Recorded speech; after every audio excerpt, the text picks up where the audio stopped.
it's all in your head. You make up all this shit that holds you back in life. And it still happens. It comes up, but I think that you hopefully can catch yourself quicker than you could when you were younger.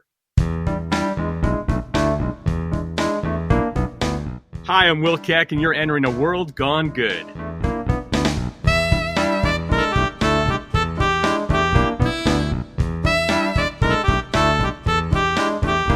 Well, hello. My name is Steve, and this is the place where we highlight everyday people making good happen each and every day. Welcome to World Gone Good. Want to help us spread the good? Yeah, you do. Share us, I say, with your friends on your social media. Email a link of our show to someone you love. Hey, even send a text with a link. And let's keep this good thing going around, round. Yes. There are over 180 episodes plus bonus content of this here show. We'd love it if you share just one of them, or two, or three, or 180. Go for broke, why not? And as always, for doing so, for spreading the good, you good person, you, we say thank you.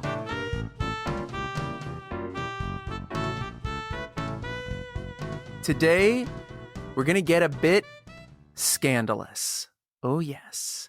We're going to embrace some of the dark side and see if we can find the light in it, because that is what we do here on this here show. Today is a day of retribution. I wish I could echo that. Wouldn't that sound good? Retribution. Okay, maybe that's not the right word. Today is a day of recovery? I don't know, maybe not the word either. Today is simply a day to remind ourselves we are not bad people and we are not defined by our previous actions. Well, I'm not, at least. Jury's still out on you. Our good guest today is definitely someone who can relate. He's one part Lois Lane, intrepid reporter, but I got to be honest and say more parts Hedda Hopper / Robin Leach. Or if you were born in this century, Piers Morgan / Harvey Levin. We're talking celebrity gossip wrangler. Yes, we are. Will Keck spent the better part of his career digging for dirt in all the wrong places. From Britney Spears to Elizabeth Taylor, no dirt was too deep or too shallow to dig for and get into. His new book is called When You Step Upon a Star. And it's not just a tale or two of, juicy Hollywood gossip. It's a real-life memoir of how one writer found the good within and not just healed his relationship with others, but also the one within himself.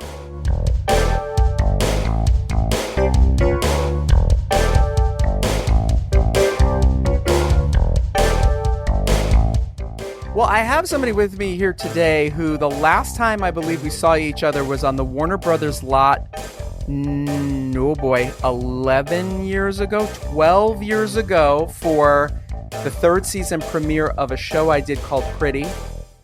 And you hosted the chat afterward. That's right. That was, I believe, with Jeannie Francis and Denise Alexander? Melissa Peterman. Yeah, you nailed it. Yeah. Yeah, I have a photo from that night of me with Jeannie and Denise around here somewhere in the office. So yeah, that was a super special night. People love Pretty. That was a great thing you accomplished. We had fun doing it, and then we got to the point where we weren't having fun. Can I ask what happens? Because I hear that so often. It's so interesting, and I don't want to point names or point fingers, but I always say, and I talk about this on the show, is follow the fun. It became work.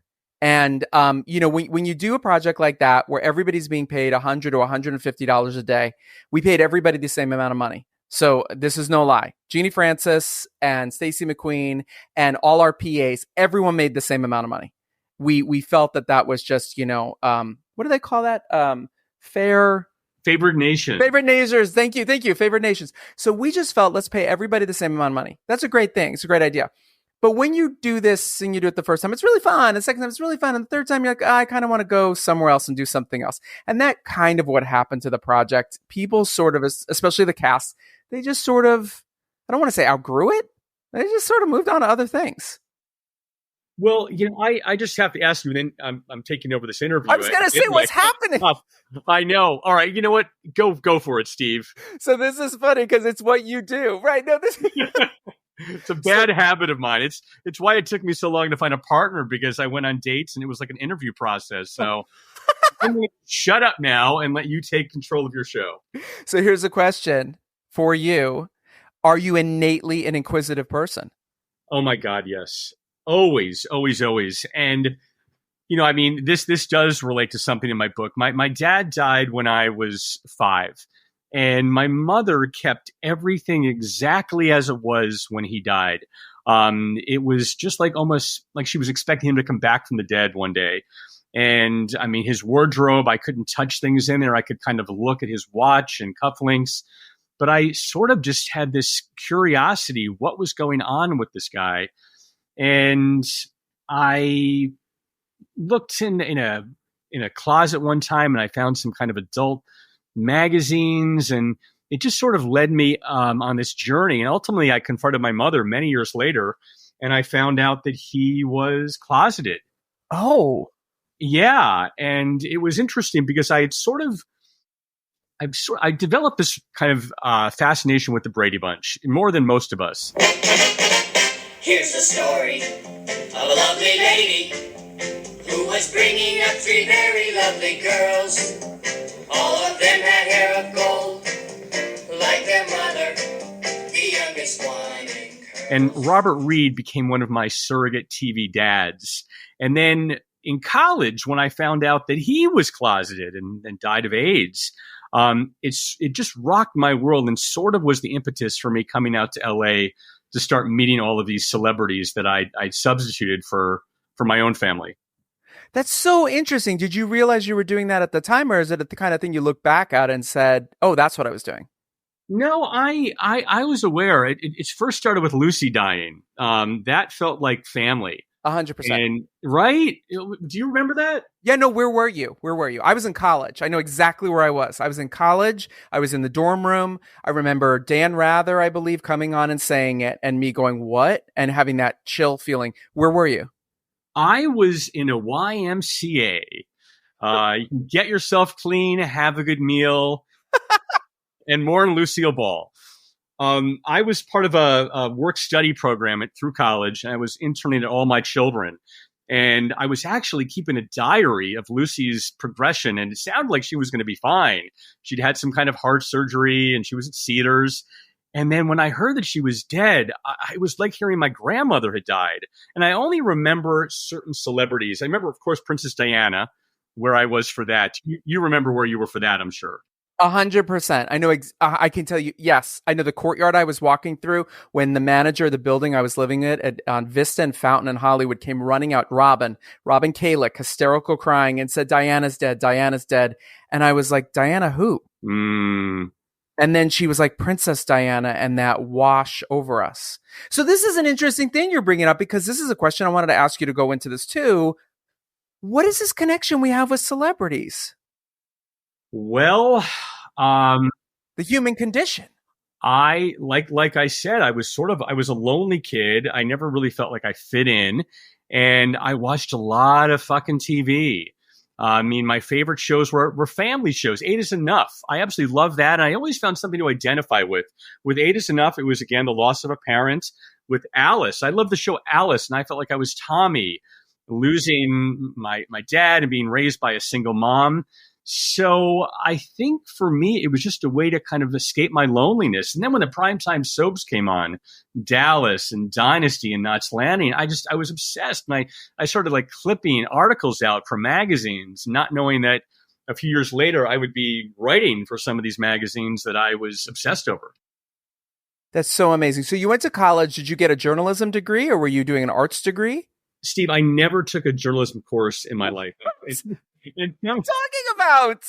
Some people would say I'm not surprised at all by that. No, I was an English major. I took writing classes. Writing was always my thing. And then I transferred out to USC Film School with thoughts of being a screenwriter. And I was pursuing that. I was working for Aaron Spelling Productions. It was sort of a dream come true. The first major gig I got in LA was working as an assistant coordinator on Dynasty, the miniseries.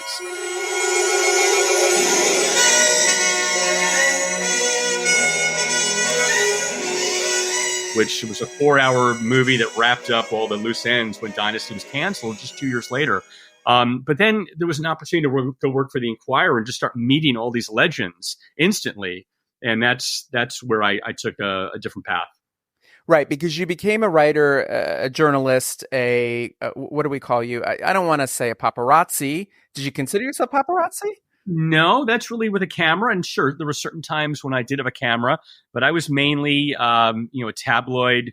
We can use the word scumball. I think a lot of people use that word. I was doing a lot of naughty things. I was sneaking into hospitals and weddings and funerals. I was getting to meet all these celebrities, but sometimes they were in a casket or had tubes in their nose. Oh my God. Okay, so here's a question.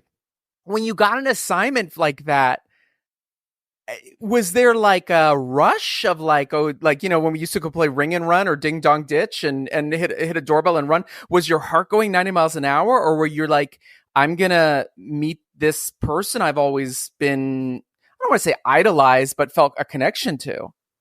No, absolutely. My license plate of my car is bionic. Gentlemen, we can rebuild him. We have the technology.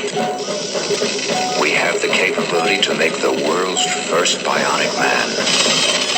I love it. Right? I mean, $6 million Man, Lee Majors, Bionic Woman, Lindsay Wagner. And those were like two of my top ones. And so when I went to work for the Inquirer, I said, if there's ever a chance to do a story on Lee Majors or Lindsay Wagner, let me know. And one day my editor called me into his office. He said, it's your lucky day. We got a Lindsay Wagner story for you. I'm like, oh my God, this is great. I got to meet Jamie Summers. He said, her father died. We want you to go to her funeral and find out about this young stud that she's dating. Oh, Jesus. So that was the deal. It was like, oh my God, this rush. And then, oh God, but then I would get a rush again, knowing that I was going to be in her vicinity.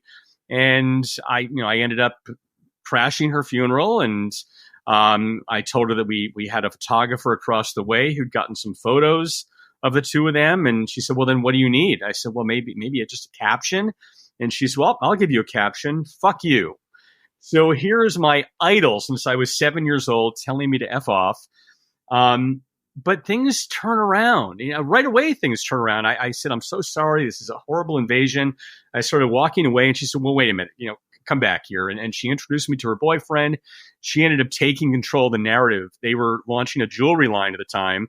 And so they used this opportunity to promote the jewelry line. And I just got a picture with Lindsay holding my book a few weeks ago. And she wrote a nice little blurb in this front of the book about the power of change. And I know that's something that you guys talk about on your show, you and your guests. So that's a big part of the book, is that just because you start out a certain way doesn't mean that's your story in life. Did she remember you? Well, when I was a producer at Home and Family on the Hallmark Channel, it was a morning talk show that ran for 9 years. I had Lindsay on as my guest a couple times, but I was a little nervous about reminding her in that setting that I had been the tabloid reporter who had crashed her dad's funeral. So she remembered me, but I had to remind her about our very first experience. That's so interesting. I went in Palm Springs. We were in Palm Springs one time. We were at it's the Greens Cafe. I always say it's wrong. It's not Tender Greens. It's Greens Cafe. I always get it wrong. It's over right off of Palm Canyon. And we went super early. They had just opened at 7:00. And I said, oh, I'm starving. Let's go over there. It's like Sunday morning. And we were sitting in a booth, and she walked in. It was completely empty. And she ordered at the counter. And there were all these tables open, and she took the table directly next to us and sat down. And my husband looked over at her and then looked at me, and he goes, you got to say something. And I went, oh my God. And I just looked over at her, and she looked up at me, and she had her hair back in a knot, no makeup on, glasses on. She was on her phone, and she looked at me and smiled. And I said, hi, I'm sure you're sick of hearing this. And she smiled. And I said, but you made my childhood. And she said, come over here and give me a hug. And Oh. she gave me a hug, and she gave Jim a hug, and she said, sit with me. And we sat with her. We talked with her for 30 minutes. The thing I noticed about her, and maybe you'll relate on this, she is so fucking soft-spoken. She speaks like a thing, right? Yes. So we were like leaning in, like on every word, like, could you turn the music down here? I really want to hear what you say. But there's that thing, because you build it up in your mind, because she said something very powerful to me. What she said was, how old are you? And at the time I said, 46, whatever. And she goes, I can see your 5-year-old face. Oh boy. Isn't that something? Isn't that something? And then she made me laugh. She goes, my friend Linda. And then she's like, Carter. And I'm like, yeah, you didn't have to say that. I know who I'm in the world. But that is something, right? It's because it is good to be able to connect back to the things that gave us joy in simpler times. It's wonderful when you have that experience. And it does go the other way, where celebrities just don't want to be recognized, and they don't treat it as a gift of love. They treat it as an invasion, a reminder of something that's caused them frustration. And I think that's just a life choice, and that can apply to anybody, whether you welcome people with a smile or kind of push people away. You get what you put out. 100%. Now, the book is called When You Step Upon a Star, which is a fucking great title. Thank you. My partner, he thought up the name, and then that naturally lent itself to the cover design, which is my foot stepping on one of the Hollywood Boulevard stars, and it's a little cracked. So, super proud of how that turned out. Thank you. Did you sit down and be like, I'm going to write a book of my whole journey, or was it somebody who said, Will, you should write a book? No one. Well, of course, like anyone who works in the entertainment business and you start telling stories, everyone always says, oh man, you should write a book someday. But this was something that I've wanted to do forever. And I kept everything. I was a hoarder. So I kept every single clipping of every major article I did, every minor blurb I wrote for Entertainment Weekly over the years. So that was my journal, but I also kept the reporter notebooks with details of hospital rooms and license plates, phone numbers of people who had died. I found Andy Griffith's phone number a couple of years ago. I mean, he's not answering the phone anymore. I did try it though. Was it wait? Was it 555? Just kidding. Go ahead. Yeah, right. Every number. They don't do that anymore. But for your younger listeners, when we were kids, every TV show, when they would give out a phone number, it was 555. This was a number that couldn't be traced. But yeah, it was so weird how they did that. Good memory. I kept everything. So the photographs, tape recordings, and I just decided it was time to start getting rid of some things. But certain things were just too juicy and fun. And that became the final book. So you take these stories, and you're now 55-year-old Will, looking back 30, 20, 10 years ago.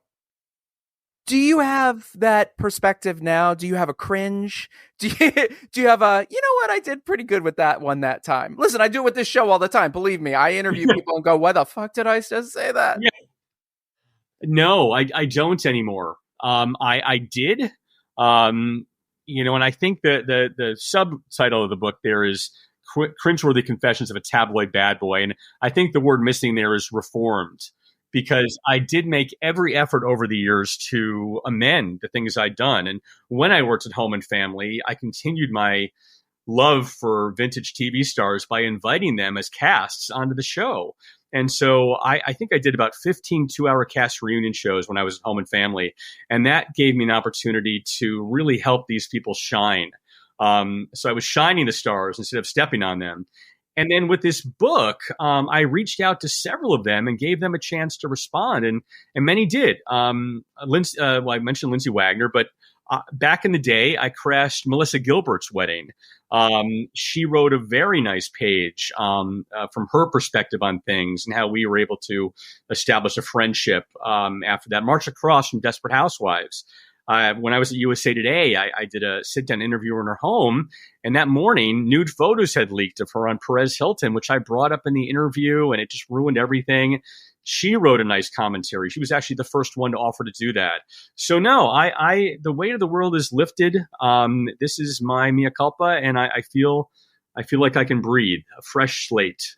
I love that you use that word because I wrote down mea culpa because it's such a great Italian, I believe, right? No, Latin? No, it's Italian. It's Latin. Okay, Yeah. thank you. My mother's cringing right now listening. That's Latin. Hilarious. Let's go to Melissa Gilbert for one quick second because Melissa Gilbert has had a full circle moment of her own. She's now taken her whole prairie lifestyle and turned that into a brand. Yeah. I think probably, I mean, she's always been really accepting of her association with Little House, but obviously, like all actors and actresses, they want to move on. But no, yeah, she's fully embraced it now. I saw her just most recently at the Little House 50th cast reunion in Simi Valley, where they shot the original show. And yeah, she's launched her prairie line of clothing, bonnets and dresses that have kind of a nostalgic feel. So I mean, I love it. That's somebody who, she has nothing to lose. She has a lovely husband. She's married to Timothy Busfield from 30-something. They live outside of this crazy Los Angeles world on a farm. And she's like, you know what? Why not? There's a demand for it. There's a love for this kind of product. Let me give the fans what they're craving. So she had her own mea culpa. I think several. I mean, she's also written books, and I think that she has a no shit attitude. She doesn't give two fucks. And if you follow her on Instagram or on Facebook, she's very outspoken about politics. She holds nothing back because she doesn't care. And it's a great way to live. It's a great way to live. It's funny. Alison Arngrim. I did her show 2 days ago. Oh my God. Hilarious. Okay. I'll say this because I knew her back in the day, like 10 plus years ago. She's a nut in the best way possible, right? In the best way possible. Totally. Yeah. And that would talk about cleaning things up. I was convinced for years that Allison did not like me. And when I produced my Little House reunion, I spent a whole day with her in the Simi Valley locations, and we shot this video. She was hysterical, kind of talking about the blind school and when he pushed Laura. Well, when Laura in the wheelchair. Did that with a Millie Olsen wig. But I'm like, there's something here. This girl hates me. And everyone's like, you're paranoid. And I am paranoid. But I asked her about this in the interview. And she said, you're right. I have hated you. And I'm like, why? Well, and she talked about how when I wrote about her book in TV Guide, it was the same week that Melissa Sue Anderson's book had come out. And I sort of pitted the two books against each other. I pulled things out that the two had written about each other and asked them about those in the interview. And so she didn't appreciate that. And then she also said, you hit on my cousin back in the day. And I'm like, what? I thought that was it. But the truth of the matter is, Ryan hit on me. Ryan just confirmed this like 3 days ago. And Ryan and I ended up becoming buddies, and we had a fling, and we're still friendly with each other. But it's, if things aren't talked about, if things are just kind of buried and these grudges build, and a lot of times it's built on completely fabricated info. So I think that Alice and I, for the first time ever, are in a good place. And we talked about going to have a picnic in a cemetery because we both have obsessions over celebrity cemeteries. Oh my God, that's amazing.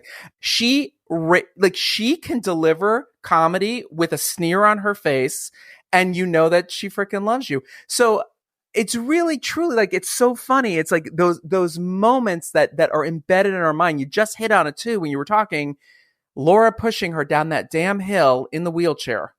Yes. I mean, yes. And for those who are too young, I'm so sick of saying that. The plot line there was that evil Nellie Olsen, faked being paralyzed in a wheelchair, and Laura knew about it. So to expose evil Nellie, Laura wheeled her up in the wheelchair to the top of the highest hill in Walnut Grove and pushed her down until she flung face first into a mud pile. And her mother saw it, and everyone in Walnut Grove knew that she was a big fake. Nellie, your mother wants you.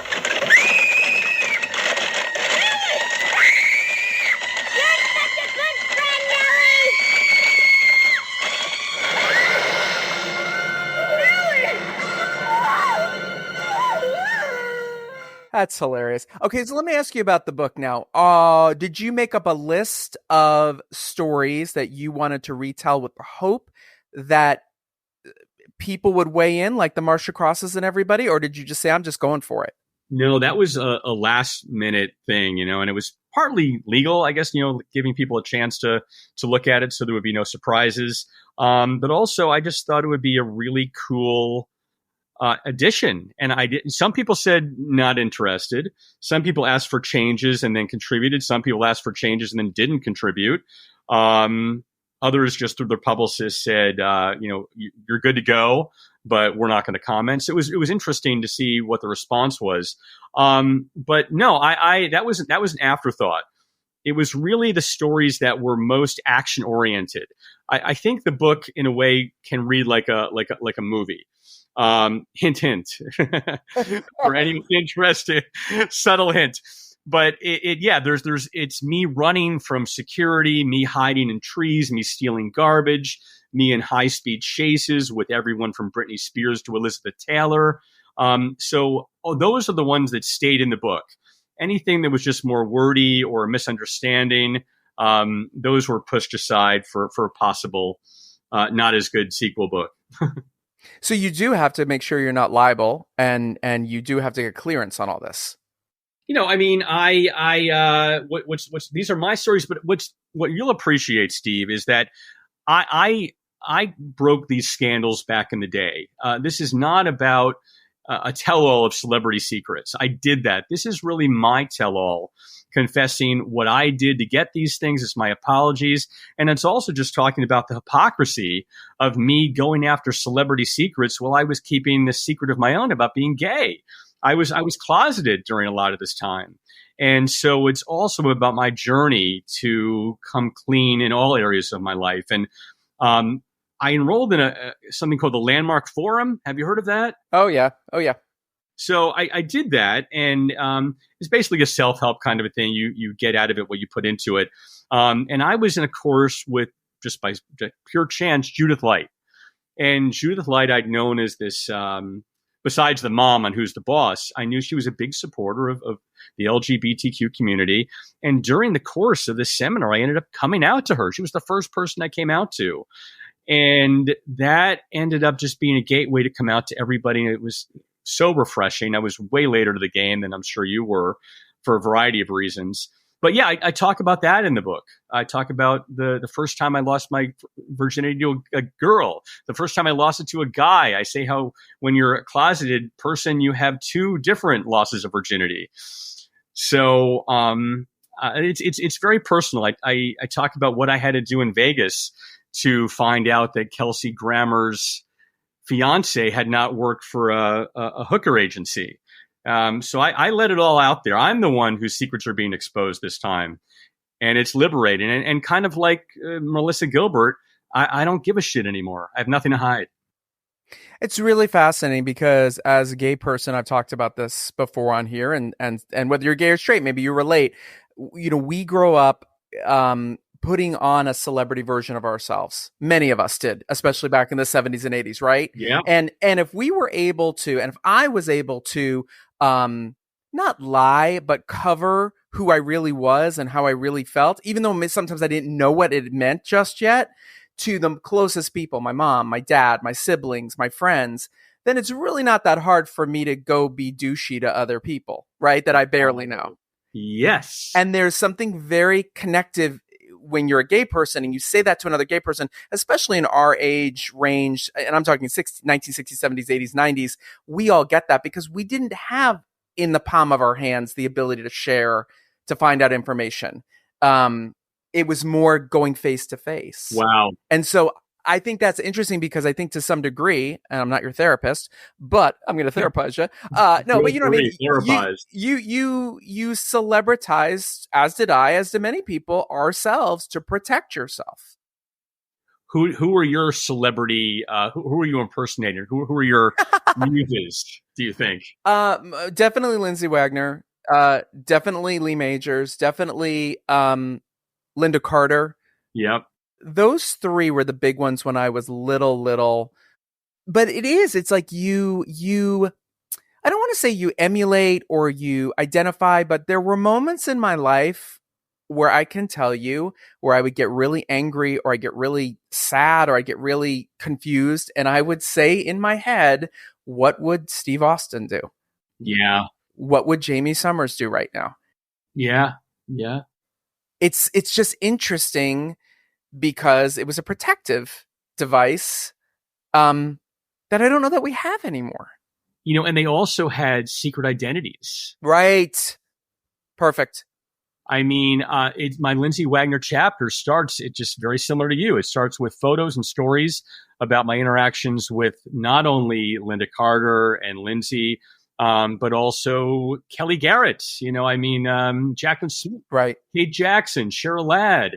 That's the other group that I love watching. And, they have their day jobs or whatever. And then there's this other part of them where they can just be their true fabulous selves. So I think that's something that we identified with. I have an Adam West chapter in my book. I was excited to do a story on my favorite Batman, but that meant flying to Hawaii to interview his daughter who was in prison for trying to murder her in-laws.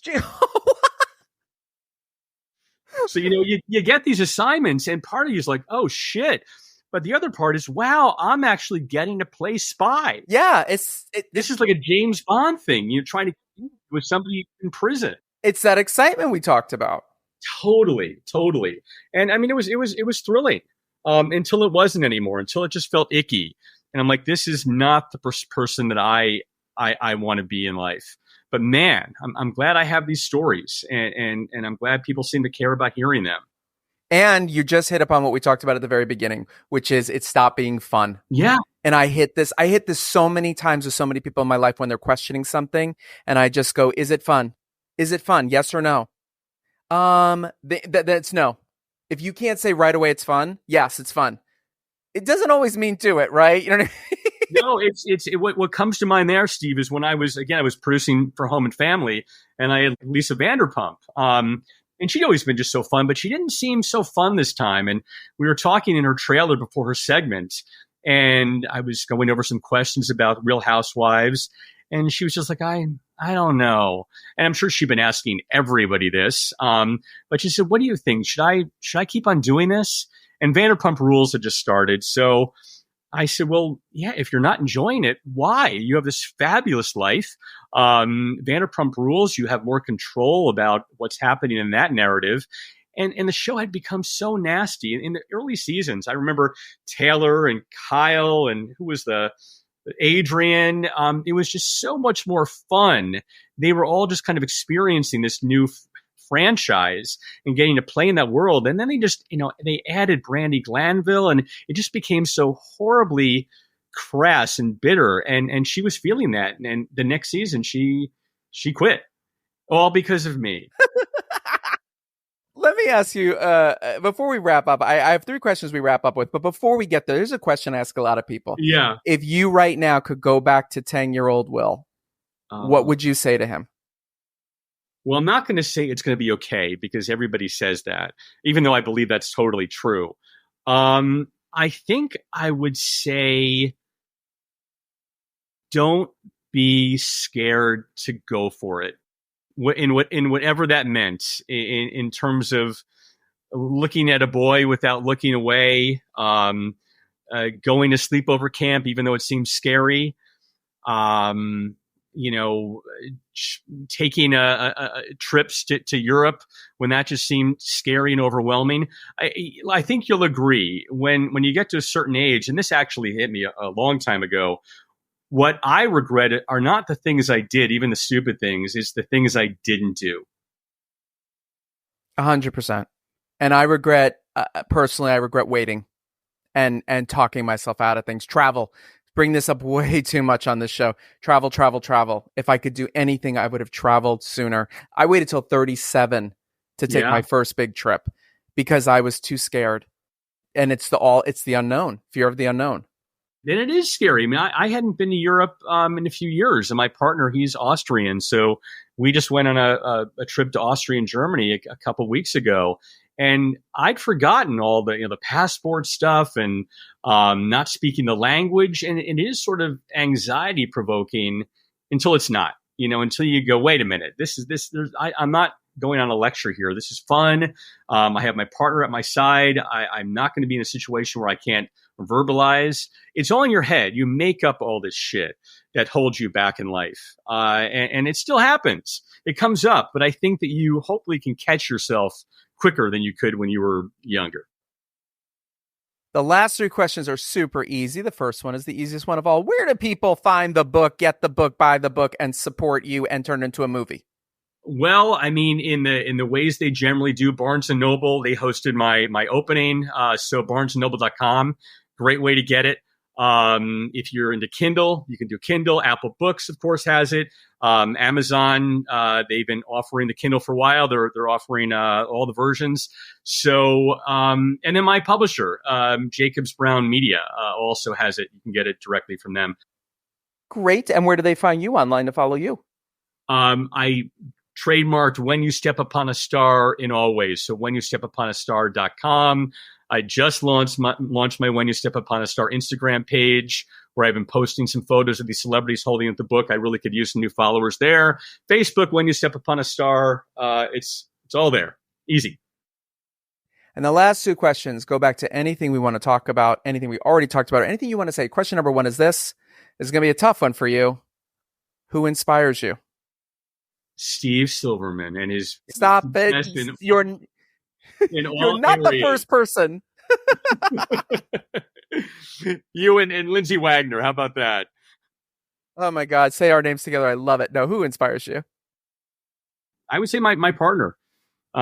He's in a country that's not his.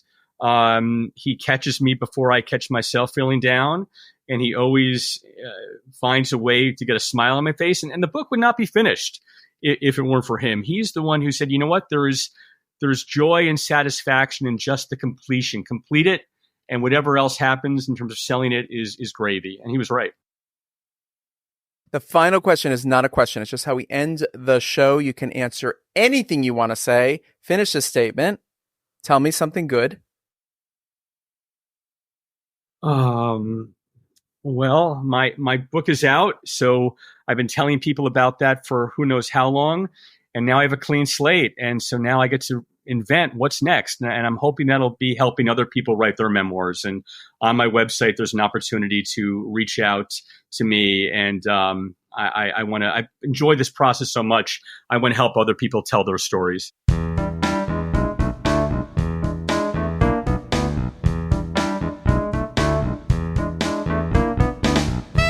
Thank you, Will, for sharing your good story. Go get yourself a copy of his book, When You Step Upon a Star. It's a good read indeed.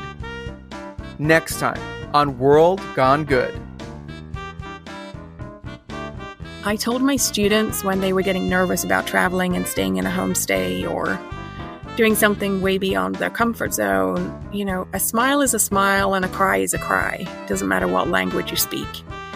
So if you can make those connections and create an authentic experience and a topic of conversation that's relevant to both of you, which, we're talking now and we're having this easy conversation, that's what we try and do for people around the world. We take away stigma, we take away preconceived ideas, and we introduce opportunities for them to see the world the way the people that live there see it. Nicola Balmain wants us to travel the world with purpose. Her company, Nanda Journeys, creates and curates meaningful ways to explore the world. She wants us to connect with people and communities and cultures and heritages wherever we go, and in turn, reconnect with ourselves. You know how much I love to talk about travel. You know how much I love to travel, period. I can't wait for you to travel on over to this brand new episode. Until then, be good.